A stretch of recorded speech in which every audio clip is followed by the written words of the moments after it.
We have with us Sindhu Gangadharan, MD of SAP Labs India. She is also the new chairperson of industry body Nasscom. Sindhu, many thanks for speaking to PTI and congratulations on your new role at Nasscom. Thank you so much. It's great talking to you today and look forward to the conversation. SAP Labs India is the biggest R&D center of SAP outside of Germany. Tell us about the work that goes on in India. Yeah, in fact, Labs India has been over 25 years in India, and we started off as a small development organization. And today, in the last 26 years, we've grown into SAP's largest R&D hub outside of our headquarters. And what is very interesting, and which I always tell people, is that today, this is the only location of SAP where we have the entire breadth of our product portfolio in one location. And the best part is for our customers and for our partners or for any of our ecosystem players who walks into our campus today, it's not just that they get to know one part of our portfolio, but they have the product leaders, the architects, the engineers who design big parts of the product portfolio in one place, which of course gives them the opportunity to understand better where the roadmap is going, also influence the roadmap, and also understand a little more better on how the portfolio is evolving. That's one thing. The second thing is also, given the fact that India is such a hot destination for us, a very strategic location for us, we continue to grow in India. As you've probably also seen, we have our second campus coming up in Bangalore as we speak. But Bangalore is not just the place where we are. We are also in Mumbai, in Pune, in Gurgaon, as well as in Hyderabad. And yeah, it's exciting times, a lot of phenomenal work happening here in the location. In fact, 40% of our global R&D workforce is here. And the best part, again, 25% of the patents that come out of SAP globally also come out of this location. So all in all, it's a powerhouse of talent, powerhouse of innovation, thought leadership, customer centricity, and collaboration. How important is SAP Labs India in the overall technology framework for you? And what are the India first innovations that are coming out of Labs India? Yeah, so from India, we are building innovations for the world, but we're also building innovations which is catered to our market here. And today, as we speak, India is one of our fastest growing market regions, which means when we have customers who come in here and where we need to have the specific country-specific localizations, we also build that from India for our customers here. So good examples are the invoicing capability or the GST capability, which was built out of here. Or if we look at how in Concur, which is our travel and expense solution, how have we built in the integration into UPI? Capabilities like that are built right out of India to serve our very specific localization needs of our customers here. But to your point on what kind of innovations are we building for our customers globally? So we serve 500,000 customers worldwide, right? And all of these customers are across different parts of the portfolio. And the beauty about the innovations that get built out of this location is really that we have that breadth of the portfolio, which also means areas where you bring in cross-application capabilities also get built out of this location. And this is also why we have the entire, when we talk about business AI as well, when we are embedding AI across our lines of business, a lot of that work is also happening here. Joule, which is our digital assistant for the enterprise, the embedding of Joule across our portfolio happens out of this location. And today, India is the powerhouse when it comes to business AI R&D development for SAP.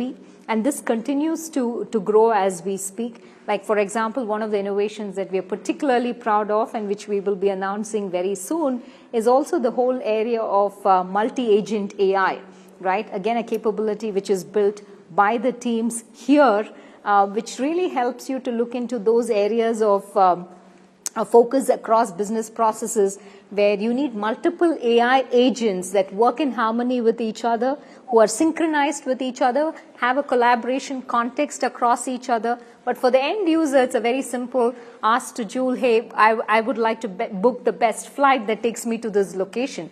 And behind the scenes, you have these individual agents that go out there and do the specific things that's needed to serve the needs of the end user. This is one example of the several things that get built out of here. And what I also want to call out is what happens here is this phenomenal mix of the ecosystem play.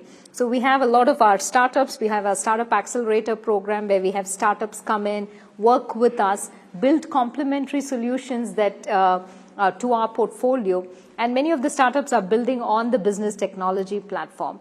Or if I look at partners, right? Again, a huge opportunity for our partners to work hand in hand with our product leaders to really see how they can take parts of our portfolio to market jointly with us. So it's this very interesting mix of innovations that happens from here for the world.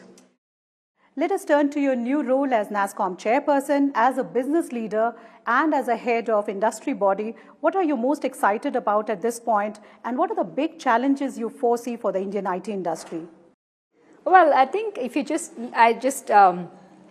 reflect on all the things that we talked about earlier and put on that from the India lens, right? Today, India is growing in terms of being the GCC capital of the world. That's one huge area of focus that we will continue to have. In fact, just recently we also released the Nasscom Zinnov GCC report, which also talks about the phenomenal growth that we are seeing from a GCC point of view. Today, if you look at the number of GCCs in India, we are talking about almost 1,200 GCCs, and that number is only poised to grow to over 2,200 as we speak, right? And which means also the talent that these GCCs will hire is also significantly going to grow.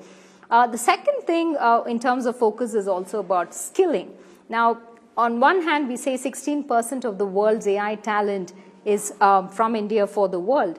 But what is even more important is the talent that comes out of universities are having the right skills that help them to do the jobs of today, right? Which means that strong combination of technology skills, but also the strong understanding of domains into which you would apply that becomes very important. So which means we will continue to build those strong collaborations between the industry, the academia, the government, to make sure that we have very solid skilling programs. So programs like the Future Skills Prime, where we will bring in content from the industry so that the talent out there can leverage that, upskill themselves, get credits that are needed. That's also going to be a huge area of focus.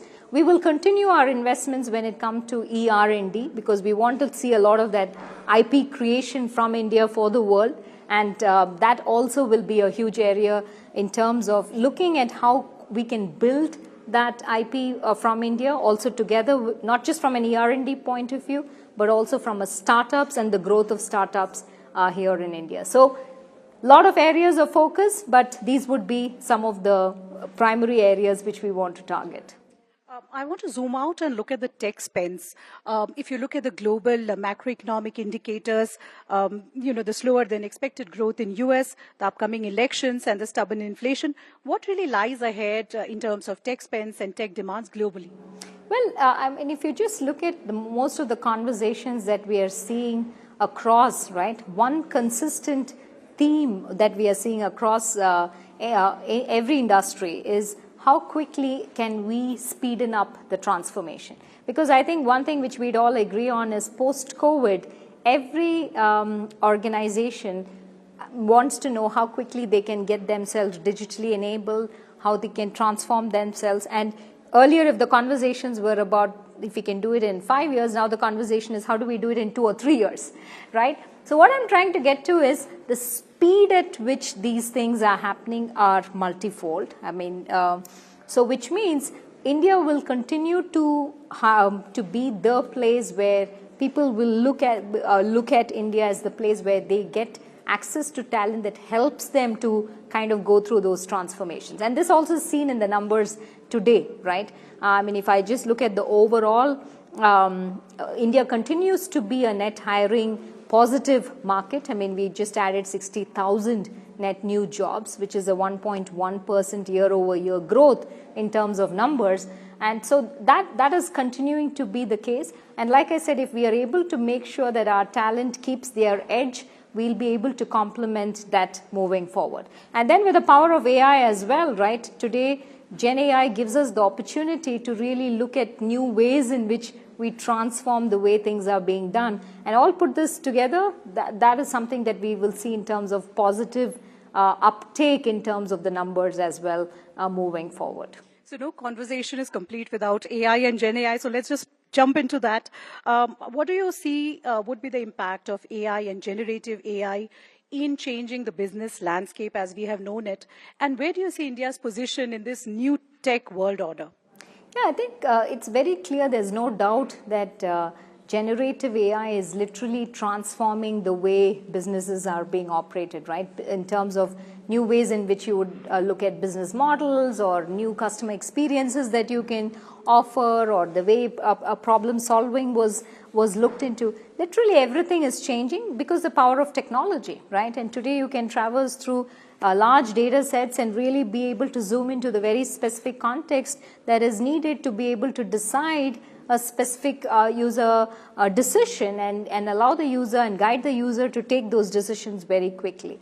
So in that sense, I think there's no doubt that AI is transforming the way we do things. Also in terms of sheer numbers, I mean, if you just look at the economic impact that AI is having over the next 3 years, we're talking about what, almost 3.5 to 4 trillion dollars of economic value that will be added, and which I think is massive. It's almost what the size of Germany's GDP, right? So that those numbers itself qualify the fact that AI and the transformational power of AI is very clear. Now, if I just look at it from the India lens, I think we can be very proud that the fact that the number one AI talent, we are number one when it comes to AI talent, number one when it comes to AI skills penetration. And skills penetration is something which is very important, right? If I just look at the US, the skills penetration is what, about 2.2. India is at 2.9, right? Germany is at 1.9. So I think that is something where we clearly have an edge. And we definitely, if we have the right focus on making sure that our talent is up to date when it comes to also having that good combination of technology skills and domain skills, and being able to solve those problems in the right way, we definitely have an opportunity to do even more. Sindhu, there's a widespread apprehension that it may displace workers. What's your view? Well, I'd say more than displacing, it's really about making sure that when we look at specific areas of expertise, now you have more time to focus on those areas of expertise. Like today, if I look at code generation tools, in some cases we are getting to almost 50% of productivity gains, right? And that means for somebody with that core domain skills, they can use it for solving more critical problems than spending the time writing that piece of code, or looking at how would you write a test automation script, or looking at how do you write specifications for that piece of code. So all that productivity gains that you have can be refocused on driving new innovation, new capabilities in your product. So I don't see it as displacement, but today with all that productivity gains, every user can focus on their core competencies even more. The tragic death of a young executive at a Big Four accounting firm has brought into the spotlight the issue of mental well-being. How do you look at this issue from a SAP point of view, as also from an industry point of view? Yeah, I'm of the strong belief, doesn't matter if you have a 5-hour work week or 70-hour work week.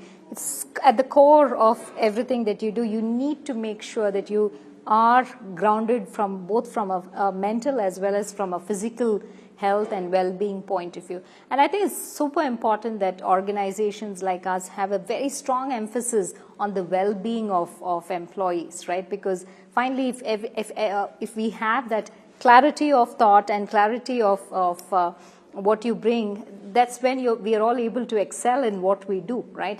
And to make sure that we have policies, practices, initiatives in place where health and well-being are part of the regular work culture in organizations, I think is super important. We are very proud here at SAP that that's part of our core work culture. In fact, we have regular initiatives in place, be it through a lot of interest groups, because it has to happen at the ground level, right? It can't be initiated top down. Of course, you can be role models and all of that, but it needs to be naturally part of the organization. And this is something which is at the core of our culture at SAP, because we truly believe that if you have your absolute, how would you say it, well-being thought through when it comes to both physically as well as mentally, you're able to bring your best self to the table. And that is very important and something which we strongly believe in. What are the big challenges you see for the Indian IT industry? Infosys received a tax demand recently. Nasscom also gave a statement saying that it shows that perhaps the operating model of the industry has not been understood well. Where do things stand today, and how do you see the challenges and issues facing the Indian IT industry? Well, I think for most importantly, I think we as an industry need to be even more rallied together, right? Because the more we are able to explain in very simple terms on what is the concrete problem at hand, then I think we have bright minds who can come together to solve it, right? So and I think if there's one line, if I would say, is collaboration is what is key. And if we are all kind of bringing our, keep aside our individual goals and priorities, but come together as an industry, which is what Nasscom is all about, right? Really, it's about breaking that down and making sure that as an industry we thrive. And this is what we've done to make sure that, be it if there is a legal requirement in place or a regulation or a data privacy act that needs to be followed, to really make sure that we work with the industry leaders, work with the government to make sure that we come to a common understanding and the right understanding so that we can solve the problems at hand. Any other challenges you foresee in the short to mid-term for the Indian IT industry? Now, speaking as a Nasscom chairperson, the US elections are around the corner. What do you think would be the impact of the outcome? Because Donald Trump in the past has talked about be American, buy American. There are patriotic sentiments, nationalist sentiments which are at play. Do you think that will affect the pace at which work is outsourced to destinations like India? If I just see what's happening on the ground, I think the speed at which organizations have to transform is what will be kind of the driving factor. And India has been very clear about our strengths of how we lead the charge when it comes to technology. And I think we've shown it, we've seen it, shown it, we've talked about the numbers as well. And I think this is what's going to lead the way, right? And if we all stay focused on the goal at hand, and if we all stay true to what our key strengths are, I'm not worried about the results of any specific elections in any part of the world. But at the same time, I think we can't rest on our laurels. It's really up to us to make sure that we play to our strengths. I talked about skilling earlier on. This is a very important piece, because if you want to keep the edge as a talent nation, as a talent economy, then skilling becomes a huge focus area, which is something that we are doing, but we need to have that focus and move forward. But I'm very optimistic and very bullish about the technology industry. And Indian IT industry. Absolutely. In particular. Yes. What kind of investment and growth are you looking for SAP Labs in India? Well, our investment in India is, if I give you, we don't disclose concrete numbers in that sense, but maybe in terms of hiring? Yeah, like if I just look at the hiring numbers over the last years, we've consistently grown as a location, right? On an average, anywhere between 1,200 to 1,800 net new hires is something which is really cool for a product company like ours that we continue to see in India. And I think what is even more interesting is to just reflect upon the growth in India. Right now, we are sitting in this beautiful campus in Whitefield, but as we speak, we are also building our second campus closer to the airport in Devanahalli, and these will serve as the two campuses for this location. That also reflects on the growing numbers that we have in India. But most importantly, I'd say it's also about making sure that our talent who walks into SAP has a very innovative workspace. They have a very open, very collaborative, have the possibility to work with the ecosystem, but at the same time have everything that they need to thrive at their best and bring out their best selves at the workplace. So growth in India is something that we stay focused on, not just in terms of talent, but also in terms of the innovations that we are building and the market that we are serving. And do you see that accelerating given the kind of growth rate that we are talking about as a country, which would be far ahead of some of the global some of the markets globally, some of the other nations, we are looking to now scale up to being the third largest economy in the world, also being a developed nation by 2047. What does it entail for a company like SAP and also SAP Labs? Yeah, no, I think I always tell people this is the best time to be in India for multiple reasons, right? Especially for somebody in technology. I mean, if you just look at the technology consumption here in the country, right? I mean, it's just phenomenally grown over the last year or so. And if you just look at the number of digital transactions, we're talking about 87% of the transactions in India are digital transactions. And that's a phenomenal number if you think about it. And that is also the sheer investment that has gone into all the digital public infrastructures that have been put into place. And for SAP, this becomes a very attractive market, very attractive region where we have access to phenomenal talent. Also the talent, not just in terms of tech savviness, but also in terms of the culture, right? That can-do attitude, very flexible, almost startup-like kind of a mindset that our talent brings to the table, young talent. And all of this makes it even more attractive. And like I said, it's this combination, largest R&D hub, fastest growing market region, all a beautiful combination for growth plans here. Sindhu, it was wonderful speaking to you. Many thanks for speaking to PTI. Thank you so much. It's been a pleasure. Thank you.